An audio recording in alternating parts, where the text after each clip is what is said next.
Au nom du Père et du Fils et du Saint-Esprit. Amen. Le Seigneur soit avec vous. Et avec toi aussi. Bienvenue à chacun d'entre vous dans cette église Saint-Pierre. J'avais la joie tout à l'heure d'accueillir une personne qui venait pour la première fois pour voir comment se déroulait une messe. Ayons à cœur de bien nous accueillir les uns et les autres, en particulier ceux qui peut-être viennent pour la première fois vivre une messe. Frères et sœurs, nous demandons au Seigneur de nous ouvrir le cœur pour bien profiter de la liturgie, bien recevoir la parole de Dieu qui va nous être communiquée et aussi pleinement recevoir l'Eucharistie que nous allons célébrer. Frères et sœurs, nous entrons dans cette messe en reconnaissant humblement et ensemble notre péché.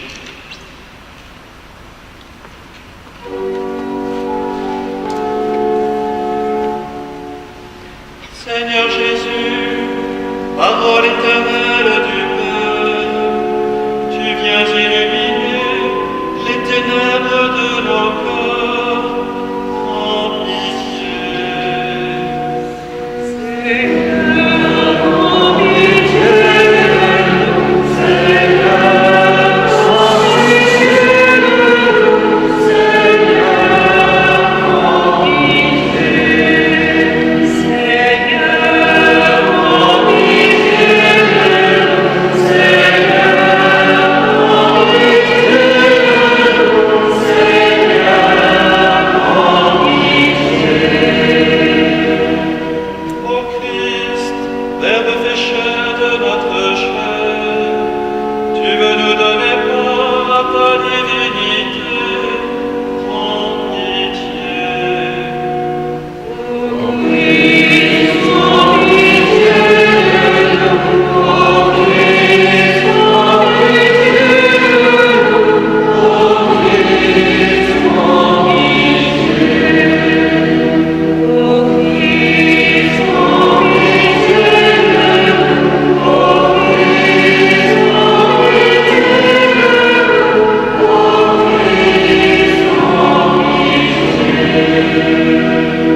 amour inlassable, veille sur ta famille, et puisque ta grâce est notre unique espoir, garde-nous sous ta constante protection. Par Jésus le Christ, notre Seigneur, qui vit et règne avec toi dans l'unité du Saint-Esprit, pour les siècles des siècles. Amen. Veuillez vous asseoir, nous écoutons la première lecture.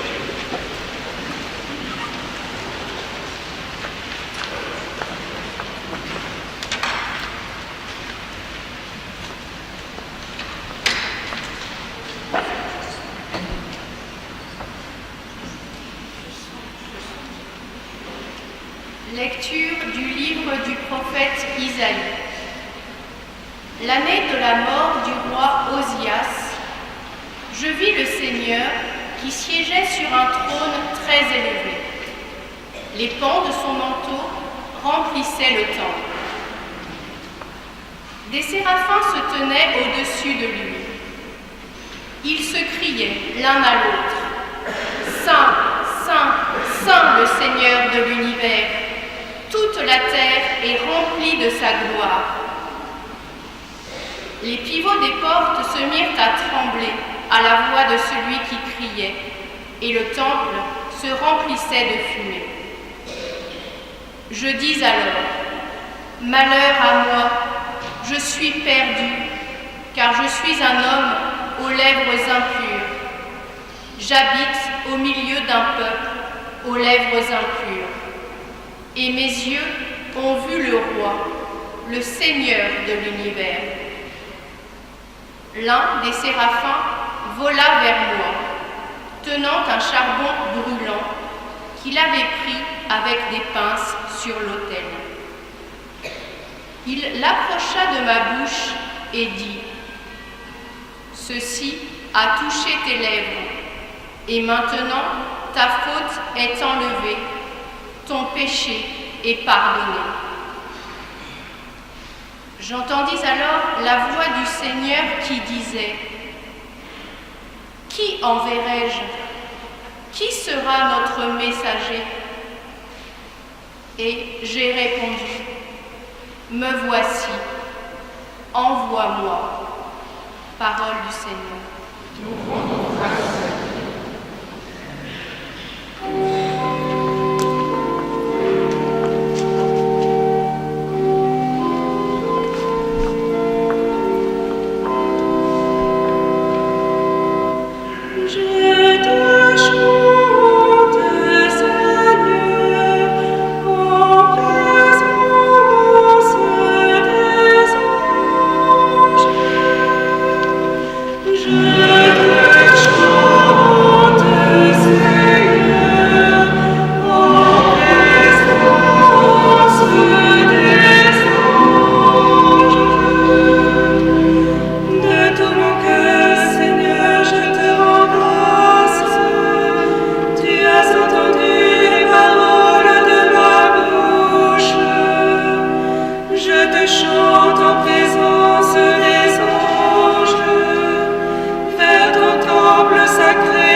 Le jour où tu répondis à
Corinthiens.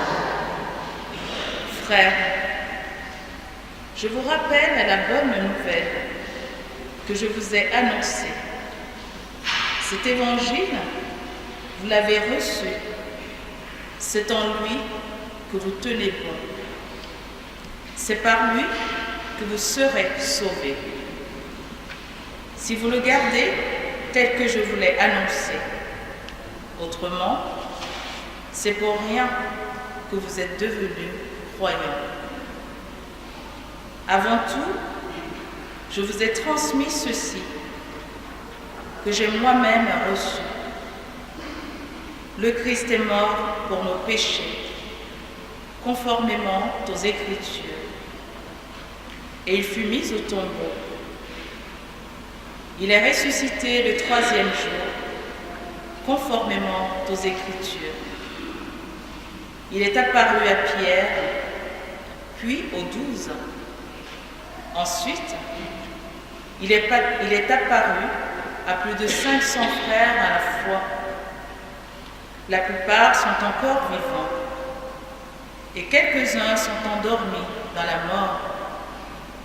Ensuite, il est apparu à Jacques, puis à tous les apôtres.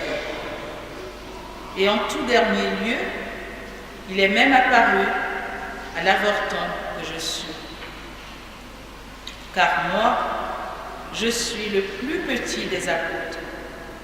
Je ne suis pas digne d'être appelé apôtre, puisque j'ai persécuté l'Église de Dieu. Mais ce que je suis, je le suis par la grâce de Dieu.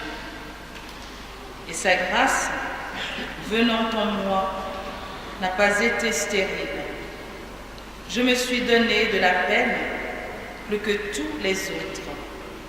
À vrai dire, ce n'est pas moi, c'est la grâce de Dieu avec moi.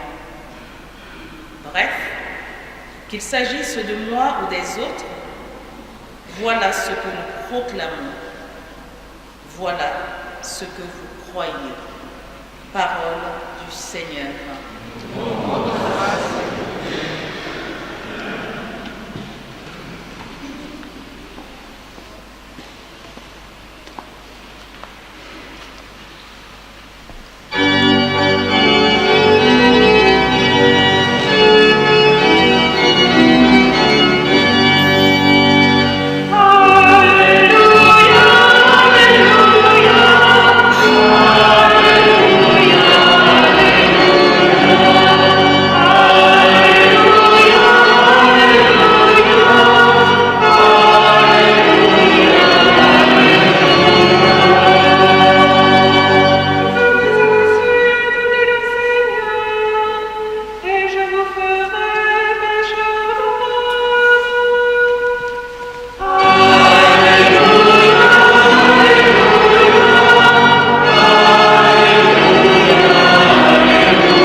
Le Seigneur soit avec vous. Évangile de Jésus-Christ selon saint Luc.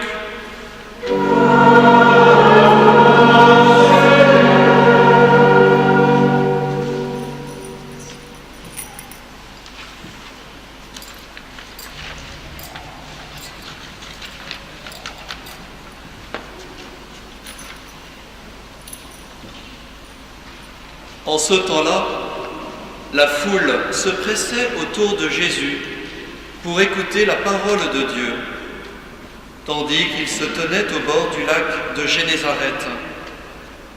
Il vit 2 barques qui se trouvaient au bord du lac. Les pêcheurs en étaient descendus et ils lavaient leurs filets. Jésus monta dans une des barques qui appartenait à Simon et lui demanda de s'écarter un peu du rivage.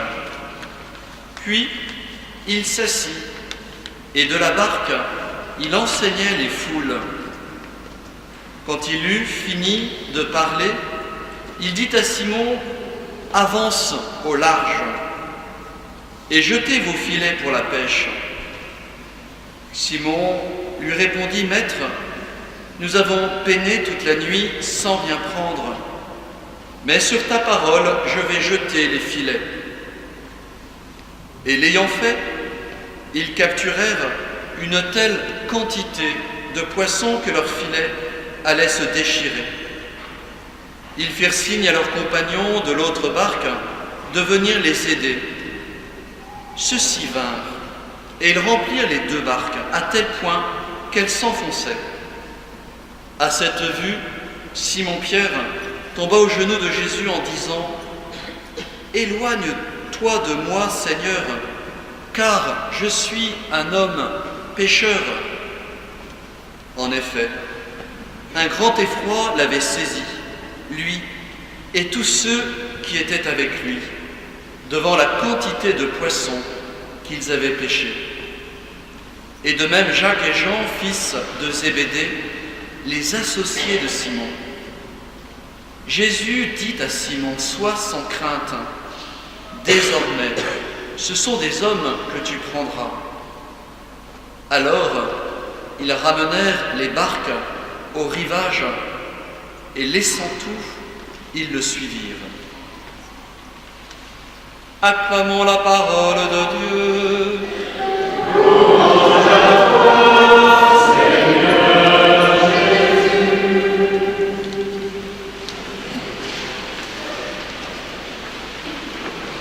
Frères et sœurs, magnifique liturgie de la parole qui nous est offerte ce matin.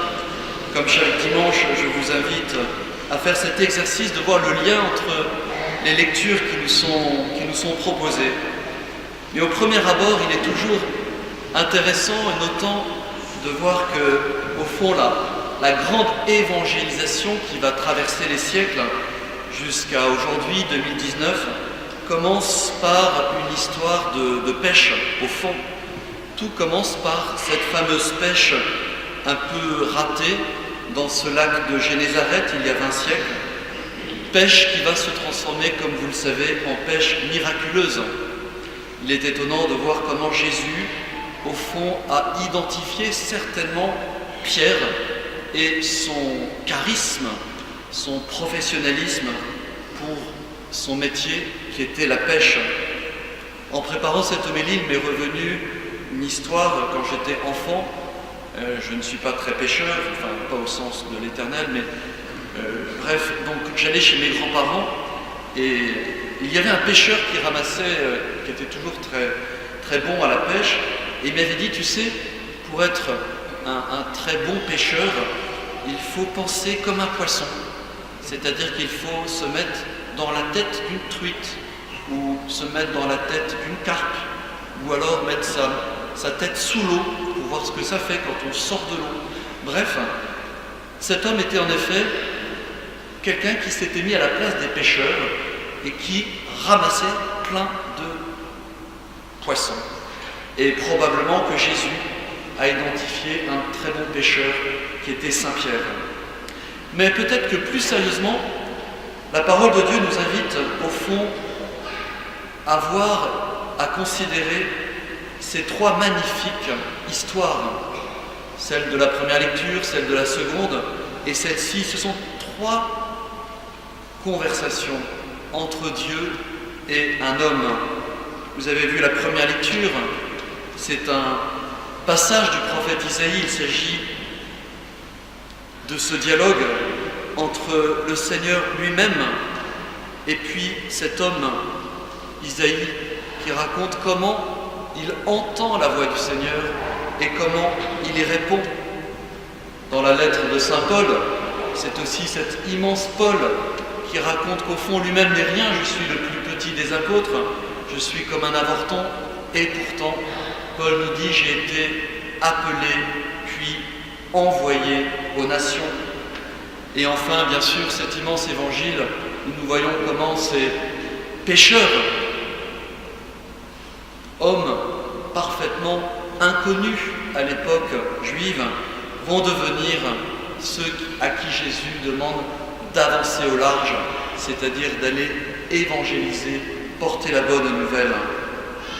Alors il me semble qu'à travers ces trois lectures, ces trois rencontres, ces trois conversations, il y a au fond peut-être deux messages pour nous. Le premier, c'est que nous devons être convaincus de la nécessité de l'évangélisation, de l'envoi en mission.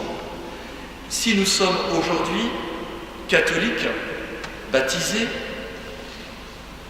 si nous avons une relation personnelle avec Jésus qui est vivant, c'est parce que d'autres se sont pris la peine, parfois jusqu'à mourir, de nous communiquer l'Évangile.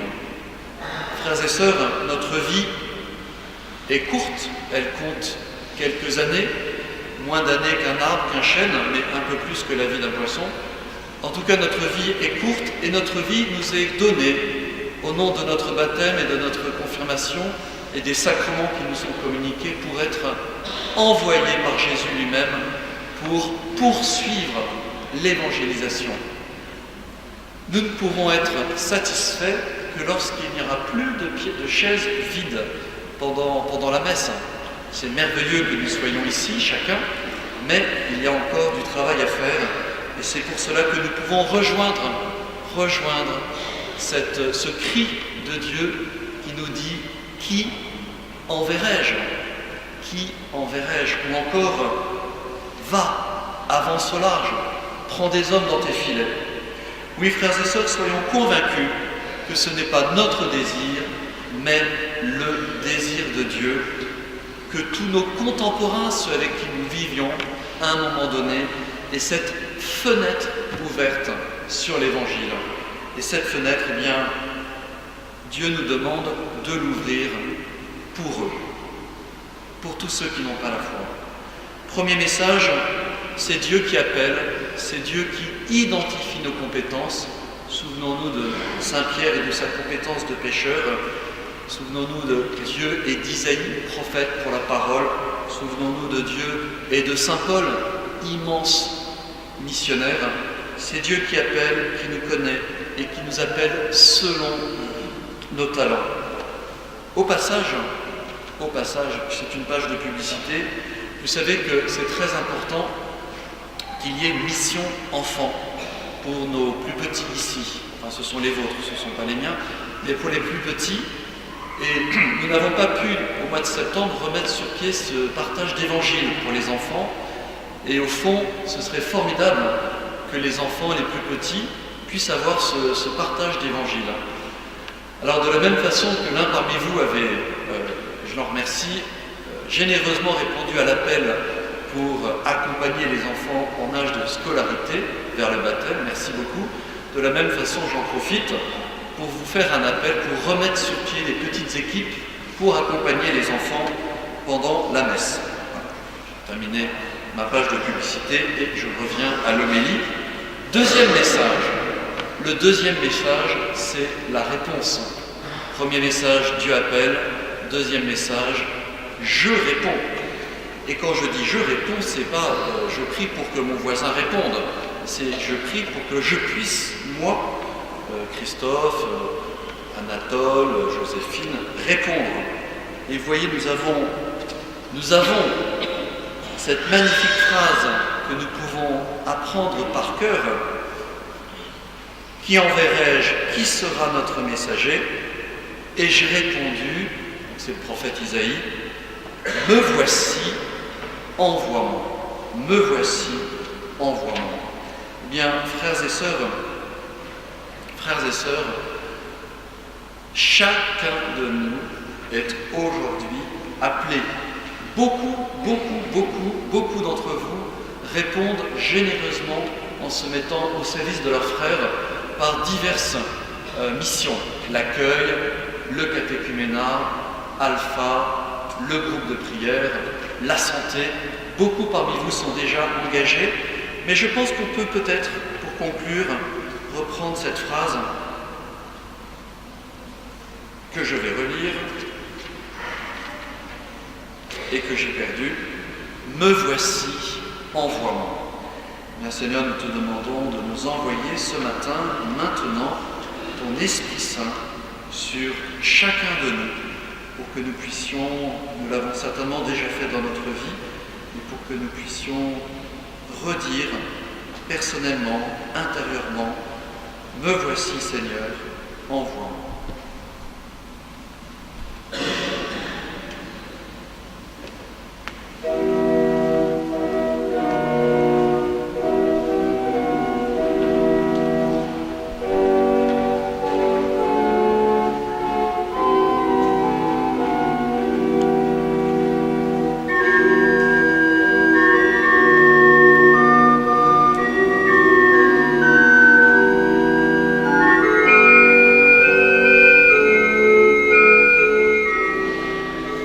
Je crois en Dieu, le Père Tout-Puissant, Créateur du ciel et de la terre, et en Jésus-Christ, son Fils unique, notre Seigneur, qui a été conçu du Saint-Esprit, est né de la Vierge Marie, a souffert sous Ponce Pilate, a été crucifié, est mort, a été enseveli, est descendu aux enfers, le troisième jour est ressuscité des morts, est monté aux cieux, est assis à la droite de Dieu, le Père Tout-Puissant, d'où il viendra juger les vivants et les morts.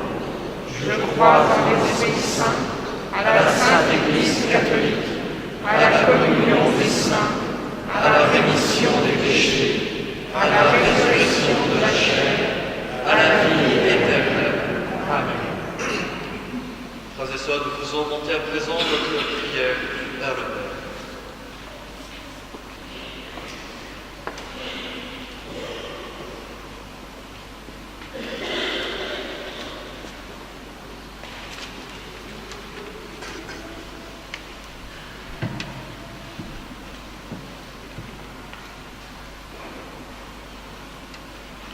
Sainte Bernadette, qui avait eu la grâce et la joie de voir la Vierge Marie, priez avec nous pour que les lieux de pèlerinage soient le rassemblement de tous les chrétiens du monde entier, malades, valides et des jeunes. Seigneur, fais que cette Église soit vivante et pure et qu'elle puisse te louer avec foi, avec les anges du ciel et tous les saints. Seigneur, nous te rendons grâce.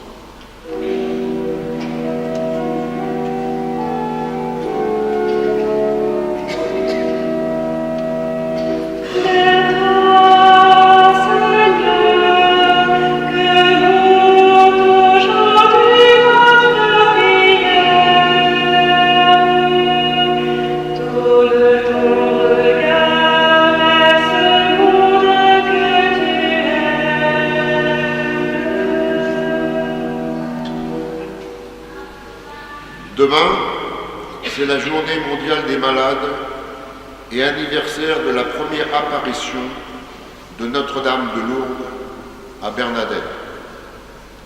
Nous te prions pour les malades afin que tu apaises leurs souffrances et, si c'est ta volonté et celle de la Vierge Marie, les guérir parce qu'ils ont confiance en vous. Seigneur, sois leur espoir.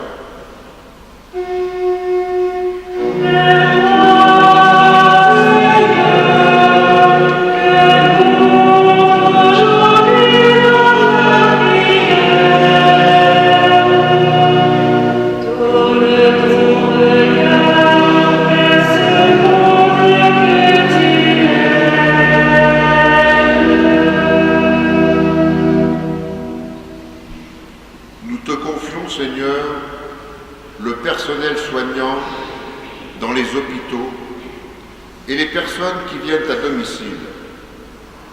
N'oublions pas les hospitaliers de Lourdes, Cancer Espérance et ceux de l'hospitalité diocésaine Saint-Lazare d'Autun qui viennent se mettre au service des malades pendant les pèlerinages avec dévouement et à leur écoute. Seigneur, aide-les dans leur service.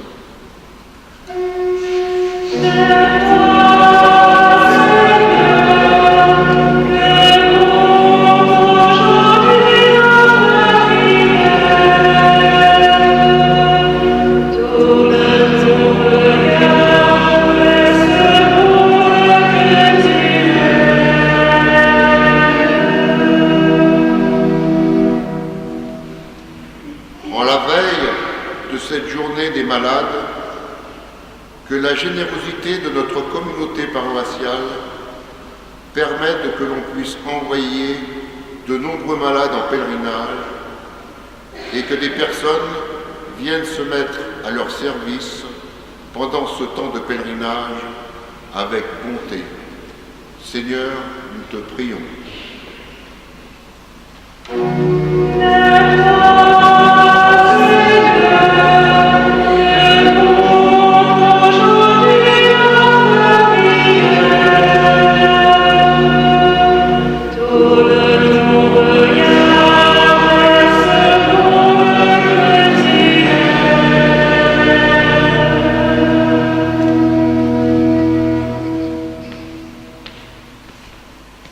Nous t'en prions, Seigneur, toi qui règnes pour les siècles des siècles.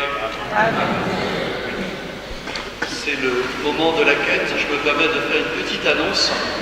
Dans 15 jours, nous partons avec 20 jeunes en Suisse pour le camp ski à Arola. La quête de ce jour sera affectée au soutien de notre budget. Et par ailleurs, je suis intéressé, comme les années passées, par les pièces suisses qui traîneraient dans vos tiroirs. Vous savez que nous sommes en Suisse, donc les petites pièces suisses peuvent être facilement additionnées à notre budget. Donc si vous avez des pièces suisses, voire des billets suisses, vous pouvez les mettre dans la quête.